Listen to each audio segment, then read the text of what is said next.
Lamb to the Slaughter by Roald Dahl. The room was warm and clean, the curtains drawn, the two table lamps alight, hers and the one by the empty chair opposite. On the sideboard behind her, two tall glasses, soda water, whiskey, fresh ice cubes in the thermos bucket. Mary Maloney was waiting for her husband to come home from work. Now and again she would glance up at the clock, but without anxiety, merely to please herself with the thought that each minute gone by made it nearer the time when he would come. There was a slow, smiling air about her, and about everything she did. The drop of the head as she bent over her sewing was curiously tranquil. Her skin, for this was her 6th month with child, had acquired a wonderful translucent quality. The mouth was soft, and the eyes, with their new placid look, seemed larger, darker than before. When the clock said 10 minutes to 5, she began to listen, and a few moments later, punctually as always, she heard the tires on the gravel outside, and the car door slamming, the footsteps passing the window, the key turning in the lock. She laid aside her sewing, stood up, and went forward to kiss him as he came in. "Hello, darling," she said. "Hello," he answered. She took his coat and hung it in the closet.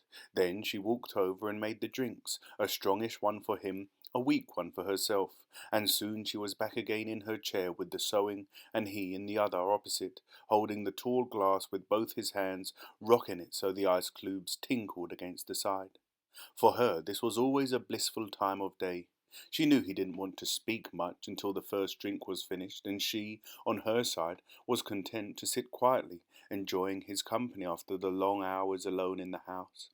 She loved to luxuriate in the presence of this man and to feel, almost as a sunbather feels the sun, that warm male glow that came out of him to her when they were alone together. She loved him for the way he sat loosely in a chair, for the way he came in a door or moved slowly across the room with long strides.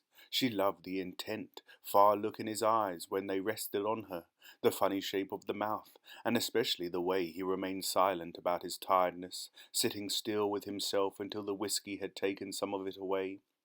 "Tired, darling?" "Yes," he said, "I'm tired."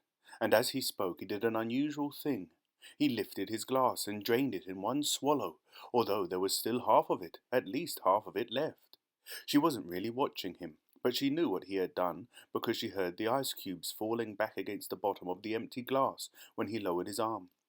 He paused a moment, leaning forward in the chair. Then he got up and went slowly over to fetch himself another. "I'll get it," she cried, jumping up. "Sit down," he said. When he came back, she noticed that the new drink was dark amber with the quantity of whiskey in it. "Darling, shall I get your slippers?" "No." She watched him as he began to sip the dark yellow drink, and she could see little oily swirls in the liquid because it was so strong. "I think it's a shame," she said, "that when a policeman gets to be as senior as you, they keep him walking about on his feet all day long." He didn't answer, so she bent her head again and went on with her sewing, but each time he lifted the drink to his lips, she heard the ice cubes clinking against the side of the glass. "Darling," she said, "would you like me to get you some cheese? I haven't made any supper because it's Thursday." "No," he said. "If you're too tired to eat out," she went on, "it's still not too late. There's plenty of meat and stuff in the freezer, and you can have it right here and not even move out of the chair." Her eyes waited on him for an answer, a smile, a little nod, but he made no sign. "Anyway," she went on, "I'll get you some cheese and crackers first." "I don't want it," he said. She moved uneasily in her chair, the large eyes still watching his face. "But you must have supper. I can easily do it here. I'd like to do it. We can have lamb chops, or pork, anything you want. Everything's in the freezer." "Forget it," he said. "But darling, you must eat. I'll fix it anyway, and then you can have it or not, as you like." She stood up and placed her sewing on the table by the lamp. "Sit down," he said. "Just for a minute, sit down." It wasn't till then that she began to get frightened. "Go on," he said, "sit down." She lowered herself back into the chair, watching him all the time with those large, bewildered eyes. He had finished the second drink and was staring down into the glass, frowning. "Listen," he said, "I've got something to tell you." "What is it, darling? What's the matter?" He had become absolutely motionless, and he kept his head down so that the light from the lamp beside him fell across the upper part of his face, leaving the chin and mouth in shadow. She noticed there was a little muscle moving near the corner of his left eye. "This is going to be a bit of a shock for you, I'm afraid," he said, "but I've thought about it a good deal and I've decided the only thing to do is tell you right away. I hope you won't blame me too much." And he told her. It didn't take long, 4 or 5 minutes at most, and she sat very still through it all, watching him with a kind of dazed horror as he went further and further away from her with each word. "So there it is," he added, "and I know it's kind of a bad time to be telling you, but there simply wasn't any other way. Of course I'll give you money and see you're looked after, but there needn't really be any fuss. I hope not anyway. It wouldn't be very good for my job." Her first instinct was not to believe any of it, to reject it all. It occurred to her that perhaps he hadn't even spoken, that she herself had imagined the whole thing. Maybe if she went about her business and acted as though she hadn't been listening, then later, when she sort of woke up again, she might find none of it had ever happened. "I'll get the supper," she managed to whisper, and this time he didn't stop her.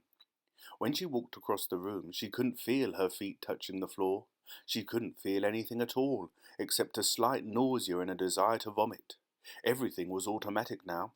Down the stair to the cellar, the light switch, the deep freeze, the handle inside the cabinet taking hold of the first object it met. She lifted it out and looked at it. It was wrapped in paper, so she took off the paper and looked at it again. A leg of lamb. All right then, they would have lamb for supper. She carried it upstairs, holding the thin bone end of it with both her hands, and as she went through the living room, she saw him standing over by the window with his back to her, and she stopped. "For God's sake," he said, hearing her, but not turning around, "don't make supper for me, I'm going out." At that point, Mary Maloney simply walked up behind him, and without any pause, she swung the big frozen leg of lamb high in the air and brought it down as hard as she could on the back of his head. She might just as well have hit him with a steel club. She stepped back a pace, waiting, and the funny thing was that he remained standing there for at least 4 or 5 seconds, gently swaying. Then he crashed to the carpet. The violence of the crash, the noise, the small table overturning, helped bring her out of the shock. She came out slowly, feeling cold and surprised, and she stood for a while blinking at the body, still holding the ridiculous piece of meat tight with both hands. "All right," she told herself, "so I've killed him." It was extraordinary now how clear her mind became all of a sudden. She began thinking very fast. As the wife of a detective, she knew quite well what the penalty would be. That was fine. It made no difference to her. In fact, it would be a relief. On the other hand, what about the children? What were the laws about murderers with unborn children? Did they kill them both, mother and child? Or did they wait until the 10th month? What did they do? Mary Maloney didn't know, and she certainly wasn't prepared to take a chance. She carried the meat into the kitchen, placed it in a pan, turned the oven on high, and shoved it inside. Then she washed her hands and ran upstairs to the bedroom. She sat down before the mirror, tidied her face, touched up her lips and face. She tried a smile. It came out rather peculiar. She tried again. "Hello, Sam," she said brightly, aloud. The voice sounded peculiar too. "I want some potatoes, please, Sam. Yes, and I think a can of peas." That was better. Both the smile and the voice were coming out better now. She rehearsed it several times more. Then she ran downstairs, took her coat, went out the back door, down the garden, into the street. It wasn't 6 o'clock yet, and the lights were still on in the grocery shop. "Hello, Sam," she said brightly, smiling at the man behind the counter. "Why, good evening, Mrs. Maloney. How are you?" "I want some potatoes, please, Sam. Yes, and I think a can of peas."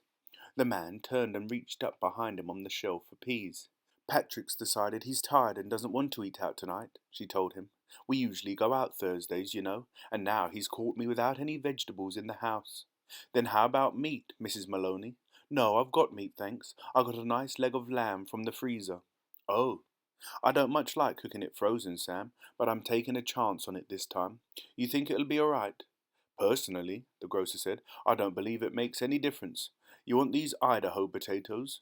"Oh yes, that'll be fine. 2 of those." "Anything else?" The grocer cocked his head on one side, looking at her pleasantly. "How about afterwards? What are you going to give him for afterwards?" "Well, what would you suggest, Sam?" The man glanced round his shop. "How about a nice big slice of cheesecake? I know he likes that." "Perfect," she said. "He loves it." And when it was all wrapped up and she had paid, she put on her brightest smile and said, "Thank you, Sam. Good night. Good night, Mrs. Maloney, and thank you." And now, she told herself as she hurried back, all she was doing now, she was returning home to her husband, and he was waiting for his supper, and she must cook it good and make it as tasty as possible, because the poor man was tired. And if, when she entered the house, she happened to find anything unusual or tragic or terrible, then naturally it would be a shock, and she'd become frantic with grief and horror. Mind you, she wasn't expecting to find anything. She was just going home with the vegetables. Mrs. Patrick Maloney going home with the vegetables on Thursday evening to cook supper for her husband. That's the way she told herself. Do everything right and natural, keep things absolutely natural, and there'll be no need for any acting at all. Therefore, when she entered the kitchen by the back door, she was humming a little tune to herself and smiling. "Patrick," she called, "how are you, darling?" She put the parcel down on the table and went through into the living room, and when she saw him lying there on the floor with his legs doubled up and one arm twisted back underneath his body, it really was rather a shock. All the old love and longing for him welled up inside her, and she ran over to him, knelt down beside him, and began to cry her heart out. It was easy. No acting was necessary. A few minutes later she got up and went to the phone. She knew the number of the police station, and when the man at the other end answered, she cried to him, "Quick! Come quick! Patrick's dead!" "Who's speaking?" "Mrs. Maloney, Mrs. Patrick Maloney." "You mean Patrick Maloney's dead?" "I think so," she sobbed. "He's lying on the floor and I think he's dead." "Be right over," the man said. The car came very quickly, and when she opened the front door, two policemen walked in. She knew them both. She knew nearly all the men at that precinct, and she fell right into Jack Noonan's arms, weeping hysterically.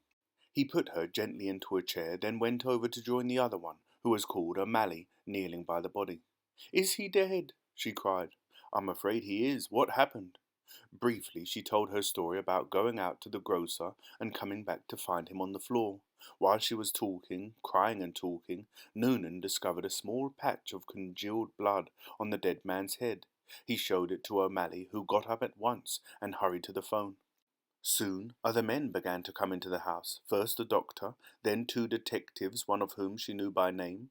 Later a police photographer arrived and took pictures, and a man who knew about fingerprints. There was a great deal of whispering and muttering beside the corpse, and the detectives kept asking her a lot of questions. But they always treated her kindly. She told her story again, this time right from the beginning, when Patrick had come in and she was sewing, and he was tired, so tired he hadn't wanted to go out for supper. She told how she'd put the meat in the oven, it's there now cooking, and how she'd slipped out to the grocer for vegetables and come back to find him lying on the floor. "Which grocer?" one of the detectives asked. She told him, and he turned and whispered something to the other detective, who immediately went outside into the street. In 15 minutes he was back with a page of notes, and there was more whispering, and through her sobbing she heard a few of the whispered phrases. Acted quite normally, very cheerful, wanted to give him a good supper, peas, cheesecake, impossible that she... After a while the photographer and the doctor departed, and the two other men came in and took the corpse away on a stretcher. Then the fingerprint man went away. The two detectives remained, and so did the two policemen. They were exceptionally nice to her, and Jack Noonan asked if she wouldn't rather go somewhere else, to her sister's house perhaps, or to his own wife, who would take care of her and put her up for the night. No, she said. She didn't feel she could move even a yard at the moment. Would they mind awfully if she stayed just where she was until she felt better? She didn't feel too good at the moment. She really didn't. Then hadn't she better lie down on the bed? Jack Noonan asked. No, she said, she'd like to stay right where she was in this chair. A little later, perhaps, when she felt better, she would move. So they left her there while they went about their business, searching the house. Occasionally one of the detectives asked her another question. Sometimes Jack Noonan spoke to her gently as he passed by. Her husband, he told her, had been killed by a blow on the back of the head, administered with a heavy blunt instrument, almost certainly a large piece of metal. They were looking for the weapon. The murderer may have taken it with him, but on the other hand, he may have thrown it away or hidden it somewhere on the premises. It's the old story, he said. Get the weapon, and you've got the man. Later, one of the detectives came up and sat beside her.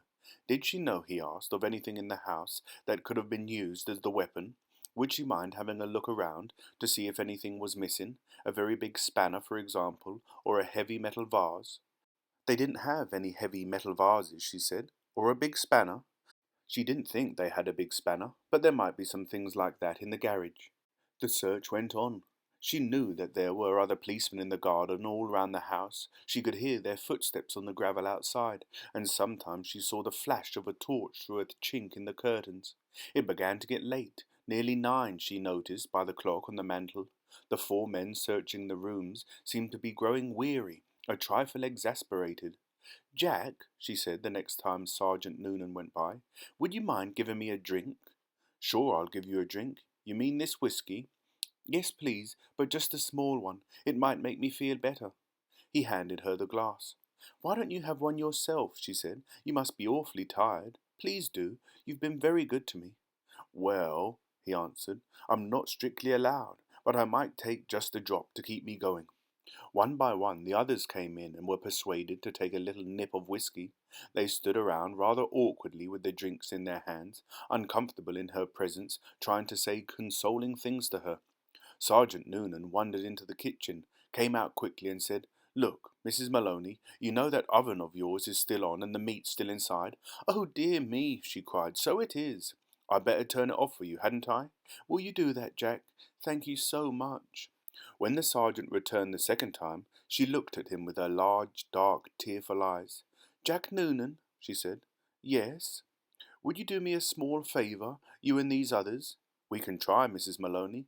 "Well," she said, "here you all are, and good friends of dear Patrick's too, and helping to catch the man who killed him. You must be terribly hungry by now, because it's long past your supper time, and I know Patrick would never forgive me, God bless his soul, if I had allowed you to remain in his house without offering you decent hospitality. Why don't you eat up that lamb that's in the oven? It'll be cooked just right by now." "Wouldn't dream of it," Sergeant Noonan said. "Please," she begged, "please eat it. Personally, I couldn't touch a thing, certainly not what's been in the house when he was here, but it's all right for you. It'd be a favour to me if you'd eat it up. Then you can go on with your work again afterwards." There was a good deal of hesitating among the 4 policemen, but they were clearly hungry, and in the end they were persuaded to go into the kitchen and help themselves. The woman stayed where she was, listening to them through the open door, and she could hear them speaking among themselves, their voices thick and sloppy because their mouths were full of meat. "Have some more, Charlie." "No, better not finish it." "She wants us to finish it," she said. "Be doing her a favour." "Okay then, give me some more." "That's the hell of a big club the guy must have used to hit poor Patrick," one of them was saying. "The doc says his skull was smashed all to pieces, just like from a sledgehammer." "That's why it ought to be easy to find." "Exactly what I say. Whoever done it, they're not going to be carrying a thing like that around with them longer than they need." One of them belched. "Personally, I think it's right here on the premises. Probably right under our very noses. What do you think, Jack?" And in the other room, Mary Maloney began to giggle. The end.